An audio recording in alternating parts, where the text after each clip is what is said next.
পুরী যাব ফাইনালি পুরী যাবার জন্য বাড়ি থেকে রওনা দিয়ে দিলাম। রাতের বেলা আমরা রওনা দিলাম কারণ আমাদের ভোর 4টের দিকে ট্রেন আছে। 4:25-এ আলিপুরদুয়ার থেকে ট্রেন ছাড়বে। তো আলিপুরদুয়ার আর আমার বাড়ি থেকে বেশ বলতে পারো ওই 1.5-2 ঘন্টা মতো দূরত্ব।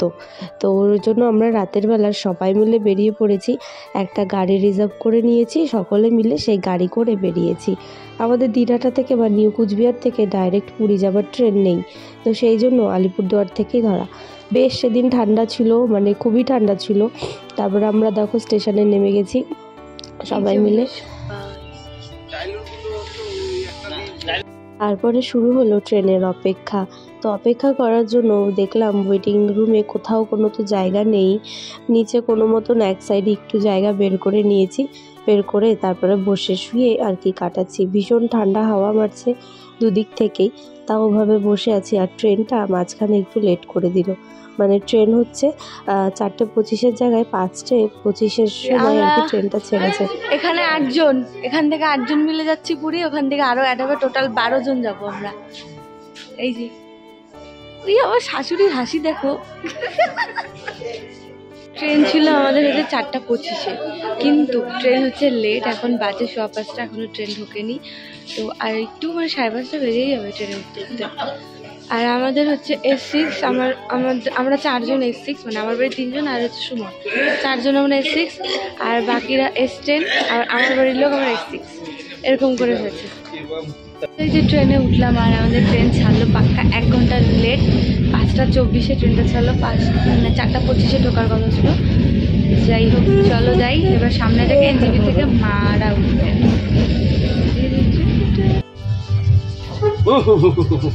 জোকার কথা। এখন আমরা হচ্ছে এনজিপি ঢুকবো, এই জন্য বের করলাম। মাজো মন দিয়ে,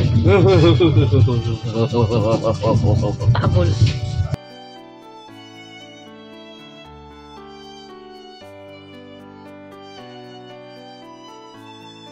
ফাইনালি এনজিপিতে ট্রেনটা ঢুকলো। তো এনজিপি থেকে ট্রেনটা ওই ছাড়ার কথা ছিল 9:15 মতো, 8:55-তে, কিন্তু ওখানেও লেট হয়, তো সেই জন্য একটু দেরিতে ঢোকে।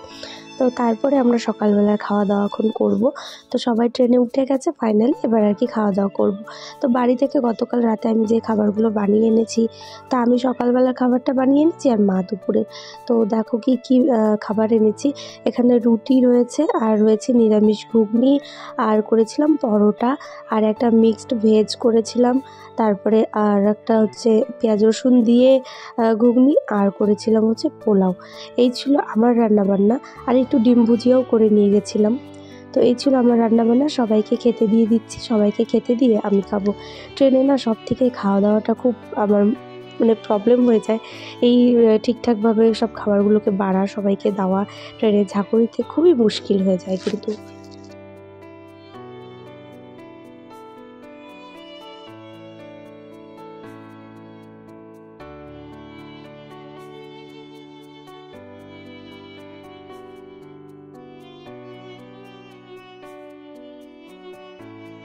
খাওয়া দাওয়া তো সবার হলো, এখন সবাই একটু একটু করে রেস্ট নিচ্ছে, কারণ গতকাল রাতে তো আমরা কেউ ঘুমাইনি, পুরোটাই রাত জাগা, স্টেশনেও কষ্ট করেই ছিলাম। তো সেই জন্য একদমই কারোরই ঘুম হয়নি, সবাই একটু একটু ক্লান্ত হয়েই গেছে। তো সেই জন্য আমিও একটু শুয়েছি, আর ও বসে তো ফোনই ঘাঁটছে, আর আমিও একটু শুয়েছি, শাশুড়িমাও শুয়েছে। এই তো এইভাবেই এখন আমাদের জার্নি শুরু। আর এই যে দেখো আমার ভাই, তোমাদের তো আগে ভিডিও করা হয়নি, তা এখন দুপুরে সবাইকে খেতে দিলাম। দুপুরে খাবারটা মা এনেছিল, ওই আলু ফুলকপির তরকারি, তারপর একটা চচ্চড়ি আর বেগুন ভাজা, এগুলো মা এনেছিল দুপুরবেলা, আর সবাইকে খেতে দিলাম। তারপর খাওয়া দাওয়া হলো, আর এখন দেখো ফারাক্কা ব্রিজটা পার করছি। দেখতে কি ভালো লাগে না, একটু কিন্তু ভয়ও লাগে, এত জল দেখে সত্যি গাটা কিন্তু শিউরে ওঠে। তো যতবারই ছোটোবেলা যাই না কেন ফারাক্কার উপর দিয়ে, ততবারই আমি না মানে এখনও দেখতে থাকি, বড় হয়ে গেছি তাই কি দেখতে কিন্তু বেশ ভালোই লাগে। আর এবারে হচ্ছে আমাদের দুজনের ফার্স্ট এত দূরের জার্নি, মানে বিয়ের পর থেকে আমরা এত দূর জার্নি দুজনে একসাথে করিনি। পুরী গেছি অনেকবার, ও গেছে আমিও গেছি, কিন্তু সেগুলো বিয়ের আগে। কিন্তু এবারে একসাথে পুরী যাচ্ছি, এর আনন্দ কিন্তু একটু আলাদাই রকম।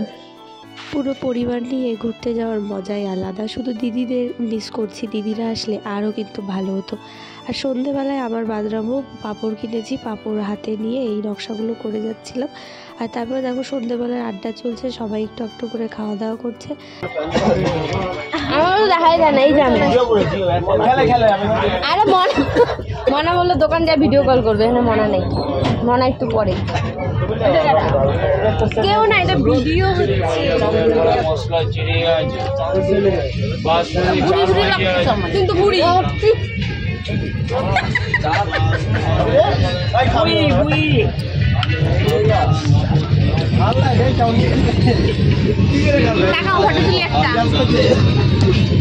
গামছা নিয়ে যান, গামছা দেবো নাকি?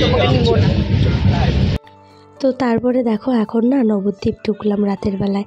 তো সবার একটু ইচ্ছে হলো যে নবদ্বীপের মাটি পাড়ানোর, মাটি ছোঁয়ার আর কি। তো সেই জন্য সবাই একটু স্টেশনে আর কি নামালাম।